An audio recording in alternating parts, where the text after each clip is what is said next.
আরে মালিক, তুমি আমাকে হঠাৎ করে বাগান থেকে তুলে আনলে কেন? আরে মালিক, তুমি দেখি আবার ফুলও খেতে শুরু করে দিয়েছো। ফুল আবার কেউ খায় নাকি?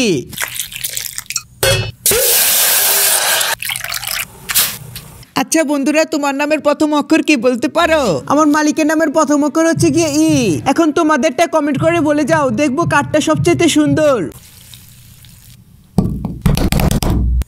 আরে মালিক, তুমি তো মিঠাই দিতে ভুলে গিয়েছো, একটু মিঠাই দিয়ে দাও। মালিক, আমার ভিতরে ফুলের পানিগুলো দিয়ে দাও। মালিক, একটু লেবু কেটে চিপড়ে দিয়ে দাও, তাহলে অনেক মজা লাগবে। বন্ধুরা দেখো না, মালিক আমাকে পুরো রেড কালার বানিয়ে ফেলেছে। আর হ্যাঁ বন্ধুরা, তোমাদেরকে বলছি, মালিকের এরকম আরো মজার মজার ভিডিও দেখতে চাইলে একটি লাইক আর সাবস্ক্রাইব করে দাও।